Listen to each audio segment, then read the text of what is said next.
ಅದಕ್ಕೋಸ್ಕರವಾಗಿ ಏನ್ ಮಾಡದ ಅಂತ ಹೇಳಿದ್ರೆ ಮಿಲಿಟರಿ ಸೇರ್ಬೇಕು ಅಂದ್ರೆ ಮಿಲಿಟರಿ ಬರ್ತದೆ. ಆ ಮಿಲಿಟರಿ ಸೇರ್ಬೇಕಂತಂದ್ರೆ ಅವ್ರು ಏನ್ ಮಾಡ್ತಾರೆ, ಏರುವಿಕೆ ಕಡಿಮೆಯಿಂದ ನಿಂದಿಸಿರ್ತಾರೆ.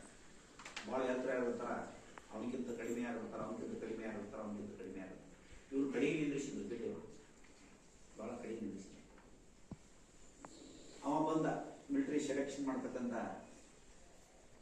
ಅಧಿಕಾರಿ ಬಂದು ಇವರೆಲ್ಲರನ್ನು ಏನು ಓದಿದೆಯಾ, ಏನು ಮಾಡ್ಬೇಕಂತ ಮಾಡಿದೀಯಾ ಅಂತ ಎಲ್ಲರನ್ನೂ ಎನ್ಕ್ವೈರಿ ಮಾಡಿ ಒಬ್ಬೊಬ್ಬರು ಅಳತೆ ಮಾಡಿದ್ರು, ತೂಕ ಅಳತೆ ಮಾಡಿದ್ರು, ಹೈಟ್ ಅಳತೆ ಮಾಡಿದ್ರು.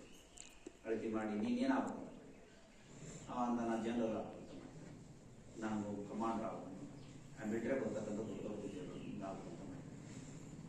ಕೆಲವು ಹೊಸ ಮಂದಿ ಹೆದರಿ ಅವೇನು ಮಿಲಿಟರಿ ಅಧಿಕಾರಿ ಇದ್ನಲ್ಲ, ಅವನಿಗಿಂತ ದೊಡ್ಡ ಉದ್ಯೋಗ ಮತ್ತೆ ನಾನು ಏನಾದ್ರು ಸೆಲೆಕ್ಷನ್ ಮಾಡಲ್ಲ ಅಂತೇಳಿ ಅವನಿಗಿಂತ ಸಣ್ಣ ಉದ್ಯೋಗನ ಹೇಳ್ತಾರೆ. ಇದನ್ನೆಲ್ಲ ಹೇಳಿದಂತ ಬಂದರು. ಕಡೆಗೆ ಯಾರು ಪಾಳ್ಯ ಒಂದು ಕೊನೆಗೆ ಅಂತಂದು ಹೇಳಿದ್ರೆ ನೆಪೋಲಿಯನ್ ಅಂತ ಪಾಳ್ಯ. ನೆಪೋಲಿಯನ್ ಅಂತ ಕೇಳಿದ್ರು, ಬಾ ಬಂದ ನೀನು ಮಿಲಿಟರಿ ಸೇರ್ತೀಯ, ಸೇರು, ಮತ್ತೆ ನಿಂದು ಹೈಟ್ ಇರಲ್ಲ, ಹೈಟ್ ಇರಲಿಕ್ಕೆ ನಾನು ಎಲ್ಲ ವೆರೈಟಿ ನನ್ನ ಹತ್ರ ಐತೆ ಅಂತ. ನೀವು ಮುಂದೆ ಏನಾಗಬೇಕಂತ ಮಾಡಿ ಅಂತ ಹೇಳಿ ನಾನು ಒಬ್ಬ ಸಾಮ್ರಾಟನಾಗಬೇಕಂತ ಮಾಡಿದ್ದೆ, ದೊಡ್ಡ ಸಾಮ್ರಾಟ. ನಿಮಗೆ ಒಂಥರ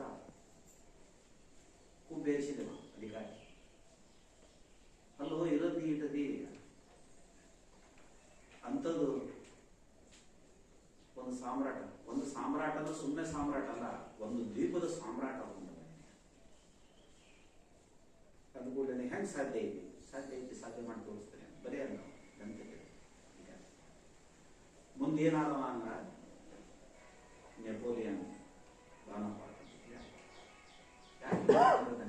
ಮನಸ್ಸು ಮಾಡಿದ್ರೆ ಏನು ದೊಡ್ಡ ಜನ ಮನಸ್ಸು ಮಾಡೋದು. ಈಗ ನೀವು ಹೆಂಗದಿರಿ ಅಂತ ಹೇಳಿದ್ರೆ ಹಸಿ ಗಾಡಿ ಯಾವ ಹಳ್ಳನ್ನು ಒಯ್ತೇವೆ ಆ ಹಳ್ಳನ್ನು ತಕ್ಷಣ ಹಿಡಿದಂತೆ ಹಂಗ ನೀವು ಮನಸ್ಸು ಮಾಡಬೇಕು. ಕುತ್ಕೊಂಡು ಆಳವಾಗಿ ಅಭ್ಯಾಸ ಮಾಡಬೇಕು. ಆದಷ್ಟು ಮಟ್ಟಿಗೆ ಯಾರೋ ಏನಂತ ಹೇಳ್ತಾರ ಅಂತ ಹೇಳಿದ್ರೆ ಅದ್ರ ಬಗ್ಗೆ ತೆರಿಗೆ ಕೆಡಿಸ್ಕೊಂಡು ಬಿಡಬೇಕು.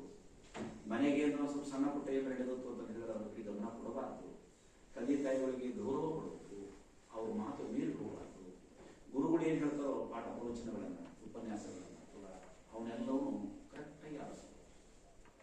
ಆಮೇಲೆ ಕೊಟ್ಟಿರ್ತಕ್ಕಂಥ ಹೋಮ್ವರ್ಕ್ ಕರೆಕ್ಟಾಗಿ ಮಾಡಿ. ಇವನ್ನೆಲ್ಲ ಮಾಡೋದ್ರಿಂದ ನೀವು ಸತ್ಯ ಜಗಳ ಆಗ್ತೀರಿ, ಒಳ್ಳೆ ವಿದ್ಯಾರ್ಥಿಗಳಾಗ್ತೀರಿ. ಆಮೇಲೆ ದೇಶಕ್ಕೆ ಉನ್ನತ ಮಟ್ಟದಲ್ಲಿರ್ತಕ್ಕಂಥ ಒಬ್ಬ ಅಧಿಕಾರಿ ಆಗ್ತಕ್ಕಂಥ ವ್ಯವಸ್ಥೆ ನಿಮ್ಮದು. ಆಮೇಲೆ ದೇಶದ ಒಂದು ಚುಕ್ಕಾಣಿ ಹಿಡಿಯುವಂತ ಒಂದು ಅಧಿಕಾರ, ಆ ಶಕ್ತಿ ನಿಮಗೆ ಸಿಗ್ತದೆ, ಆ ಭಾಗ್ಯ ನಿಮ್ಗೆ ಬರ್ತದೆ. ಯಾಕಂದ್ರೆ ಈ ಮಟ್ಟದಲ್ಲಿ ನೀವು ತಳಪಾಯನ್ನು ಭೇಟಿ ಮಾಡಿದ್ರೆ ಎಲ್ಲ ಸರಿಯಾಗುತ್ತೆ. ಆ ವ್ಯವಸ್ಥೆ ನಿಮ್ಮದಾಗ ಎಲ್ಲ ವಿದ್ಯಾರ್ಥಿಗಳಾದ್ರು ವಿದ್ಯಾರ್ಥಿನಿಯರಾದ್ರು ಬರೀ ಪಾಠ ಕೇಳೋದು ಅಥವಾ ಪಾಠ ಓದು ಅಥವಾ ಹೋಮ್ವರ್ಕ್ ಮಾಡಿಕೊಳ್ಳೋದಕ್ಕಲ್ಲ, ಅದ್ರ ಜೊತೆಗೆ ಆಟನೂ ಇರಬೇಕು, ಪಾಠನೂ ಇರಬೇಕು, ಆಟನೂ ಇರಬೇಕು. ಆಟ ನಮಗೆ ಏನ್ ಕೊಡ್ತೈತೆ ಅಂದ್ರೆ ಸದೃಢತೆಯನ್ನು ಕೊಡ್ತೈತಿ, ಸದ್ಭಾವನೆಗಳನ್ನು ಕೊಡ್ತೈತಿ. ಆಮೇಲೆ ನಮ್ಮಲ್ಲಿ ಇನ್ನೊಂದೇನು ತುಂಬತೈತೆ ಅಂದ್ರೆ ಕೆಚ್ಚೆದೆಯನ್ನು ತುಂಬತೈತಿ.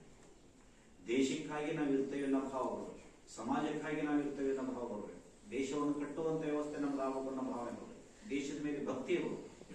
ಮನೆತನದ ಗೌರವಕ್ಕೆ ಅಪಕೀರ್ತಿ ಅಗೌರವ ಆಗ್ತಕ್ಕಂಥದ್ದನ್ನ ನಮ್ಮದ ನಡಿಬಾರದನ್ನ ಭಾವಗಳು ಇವನಲ್ಲಿ ನಮ್ಮಲ್ಲಿ ತುಂಬಿಕೆಬೇಕು. ಯಾಕಂದ್ರೆ ಈಗ ನಿಮ್ದು ಎಳೆ ವಯಸ್ಸು, ಈ ಒಳ್ಳೆ ಅಗದಿ ಮಾರಿ ಮುಂದೆ ತಯಾರಾಗ್ತಕ್ಕಂಥದ್ದು ಇಂಥದ್ರೊಳಗೆ ನೀವು ತುಂಬಿಕೆ